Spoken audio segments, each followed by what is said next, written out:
Good morning बच्चों, welcome to my channel. बेटा आज हम करेंगे क्लास 6 की विज्ञान की वर्कशीट नंबर 20 जो कि आपकी डेट 9 दिसंबर की है। विद्युत तथा परिपथ के बारे में हम पढ़ेंगे। ये देखिए डेंजर का साइन आपने देखा होगा, लगा होता है जगह जगह। मोस्टली कहाँ लगा होता है? जहाँ इलेक्ट्रिसिटी यानी कि लाइट होती है, बिजली के तार होते हैं, वहाँ आपका ये खतरे का साइन लगा होता है। अब चेतावनी, कुछ चेतावनी भी लिखी होती है, तो हम लाइट को लेकर कुछ चेतावनी पढ़ लेते हैं। कभी भी जो विद्युत का जो स्विच होता है उसको गीले शरीर से नहीं छूना चाहिए, और जो विद्युत तार है उसके नंगे हाथों से भी नहीं छूना चाहिए, ताकि नहीं तो करंट लगने का डर होता है।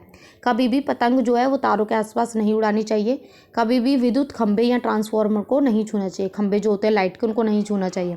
बल्ब को तभी बदलिए जब स्विच बंद हो और बल्ब ठंडा हो। ठीक है, ये देखिए ये सेल है, ये सेल सभी जानते हैं, इसको सेल कहते हैं। इसमें दो सिरे होते हैं, एक होता है हमारा धनात्मक, एक होता है ऋणात्मक। विद्युत सेल का क्या काम होता है? यंत्र जो रासायनिक ऊर्जा को विद्युत ऊर्जा में बदलता है उसको हम विद्युत सेल कहते हैं।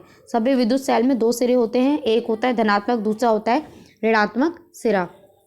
ठीक है, अगर मैं दो सेल को मिला देती हूँ, 2 या 3 सेल को मिला देती हूँ, 2 या 2 से अधिक सेल को मिलाने पे हमें बैटरी बन जाती है। 2 या 2 से अधिक विद्युत सेल को जोड़ने पे हमें क्या मिलती है? बैटरी मिलती है। अब देखिए बल्ब के बारे में आप जानते हैं, बल्ब आप सभी ने देखा है। बल्ब ऐसा दिखता है, इसमें बीच में ऐसे तार दिखता है, उसको हम बोलते हैं बल्ब का तंतु। बल्ब क्या करता है? यंत्र जो विद्युत ऊर्जा को प्रकाश ऊर्जा में बदलता है। यानी कि आपने घर में देखा होगा ना भाई, लाइट जो बल्ब जो है वो इलेक्ट्रिसिटी को प्रकाश ऊर्जा में बदलता है, यानी कि हमें रोशनी नज़र आती है। बल्ब का जो तंतु होता है, बल्ब के अंदर घुमावदार पतला टंगस्टन का तार होता है, जो दोनों किनारों से मोटे तारों से जुड़ा होता है। ये देखिए 2 मोटे तार हैं, इनसे जुड़ा है दोनों किनारों से। आपके एग्जाम में क्वेश्चन पूछा जा सकता है कि जो बल्ब का तंतु है वो किस धातु का बना होता है, तो आपका आंसर आएगा टंगस्टन का बना होता है। ठीक है, अब पढ़ लेते हैं विद्युत अवयव के चिन्ह। यानी कि जो आप डायग्राम वगैरह जो बनाते हैं उसमें ज़रूरत पड़ेगी। तार को हम स्ट्रेट लाइन से ड्रॉ करते हैं। स्विच ऑन की स्थिति जब होती है तो इसको जुड़ा हुआ देखते हैं। बल्ब को ऐसे लिखते हैं, सेल में ये देखिए ऐसे। और स्विच ऑफ होगा तो हम इसको हटा देंगे, यानी कि अलग हो गया। अब बैटरी तो भाई 2-3 सेल से मिलकर बनी होती है, तो ये देखिए एक सेल 2 सेल को जोड़ दिया तो ये हमारी क्या बन गई? बैटरी बन गई। चलिए क्वेश्चन देख लेते हैं। क्या विद्युत धारा का प्रवाह होगा जब तारों के दोनों किनारों के बीच में दूरी होगी? अब भाई तारों के दोनों किनारों के बीच में जब दूरी होगी तो कैसे होगा? तो हो ही नहीं सकता ना, तो आप इसमें आंसर लिखेंगे नहीं। ठीक है, इसके आगे जो लिखना है मैं वो बता रही हूँ, और आप बस सुन के भी साथ ही साथ लिखते जाइए। तो आप लिखेंगे नहीं, क्योंकि नहीं। आप लिखेंगे विद्युत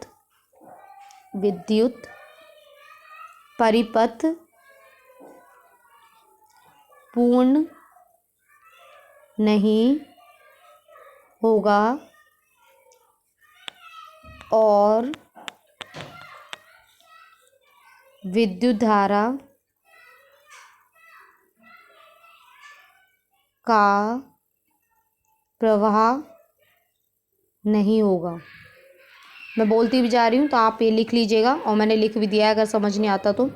ठीक है, दोबारा बोल देती हूँ नहीं, इसके बाद आप लिखेंगे विद्युत परिपथ पूर्ण नहीं होगा और विद्युत धारा का प्रवाह नहीं होगा। सेकंड क्वेश्चन देखिए, निम्नलिखित में से किन वस्तुओं में विद्युत ऊर्जा का प्रयोग होता है?